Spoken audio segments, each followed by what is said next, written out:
बिस्मिल्लाहिर्रहमानिर्रहीम। अस्सलाम वालेकुम प्यारे बच्चों, कैसे हैं आप? यकीनन ठीक होंगे, तंदुरुस्त होंगे। प्यारे बच्चों, जैसा कि आप जानते हैं हम पढ़ रहे हैं अपनी उर्दू, और जमात है हमारी सोम यानी उर्दू की। हम अपनी तीसरी किताब पढ़ रहे हैं। अब तक आप मुझसे वाकिफ हो चुके हैं और मैं आपसे वाकिफ हो चुकी हूँ। हमने अपनी इस किताब को 3 असबाक जो है, इब्तदाई 3 असबाक उनको मुकम्मल कर लिए, जिसमें हिस्सा नज़्म भी था और नसरी सबक भी था। आज हम अपना चौथा सबक, जिसका उन्वान है जिंदगी के आदाब, उसको शुरू करने जा रहे हैं। और हमारा आज उस सबक का तारुफी लेक्चर है, यानी ये है सबक नंबर 4 और इसका ये तारुफी लेक्चर है। आपके इस सबक में यानी चौथे सबक में जिंदगी के आदाब में जो हासिलाते ताल्लुम है, उनकी मजमूई तौर पर तादाद 9 है। 9 मुख्तलिफ चीज़ें आप इसमें सीखेंगे, जिसमें सुनने, बोलने, पढ़ने, लिखने की महारतों के साथ साथ रोज़मर्रा ज़िंदगी की महारतें, ज़ुबान शनासी, तकरीर, बातचीत और इस तरह की दीगर वो सलाहियतें जो आप में होनी चाहिए, जो आप में हैं, उनको मज़ीद निखारा जाएगा। हमेशा की तरह हम पहले देख लेते हैं कि हम अपने इस सबक को कितने दिनों में पढ़ेंगे, लेकिन उससे पहले जैसा कि आप जानते हैं, हम देखते हैं अपना सबक का इस्लामी नुक्ता नज़र। तो आज के हमारे सबक से मुतल्लिका जो इस्लामी पहलू है वो कुछ इस तरह से है।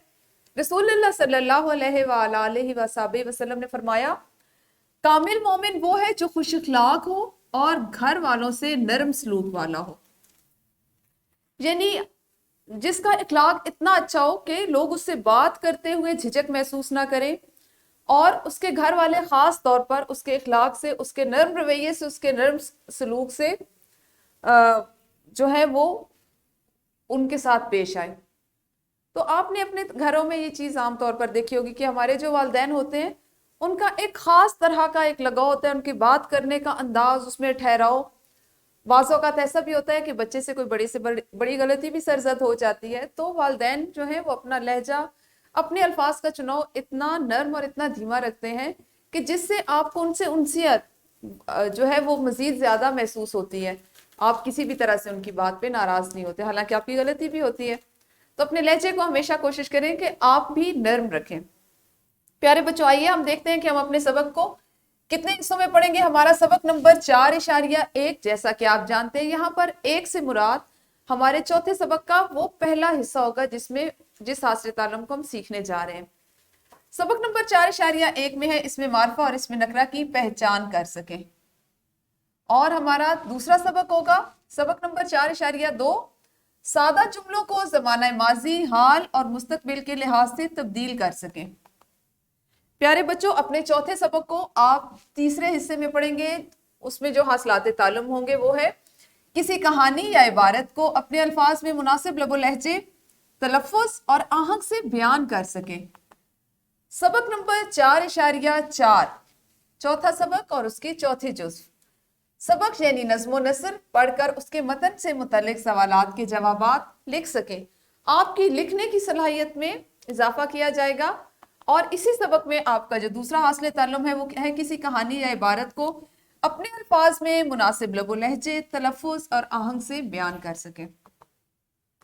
हम अपने चौथे सबक को 5वें हिस्से में पढ़ेंगे और उसमें शामिल होंगे हासिलाते ताल्लुम, कहानी, पहेली या वाक़या सुनकर। अब यहाँ पे गौर करने की चीज़ है, आपकी सुनने की जो सलाहियत है उसमें इजाफा होगा, उसमें बेहतरी आएगी, उसका मफहूम अपने अल्फाज में बयान कर सकें और मतन में शामिल नए अल्फाज को अपने जुमलों में इस्तेमाल कर सके। अब यहाँ पर मतन से मुराद आपके सबक का वो हिस्सा है जो हम अपने इस उन्वान के तहत पढ़ेंगे, यानी जिंदगी के आदाब। सबक नंबर 4.6, हासिल ताल्लुम होगा अपनी जमात के मयार के मुताबिक इमला लिख सकें और मौका की मुनासबत से आदाब गुफ्तगू जैसे शुक्रिया, अफसोस, माजरत वगैरह का ख्याल रख सकें।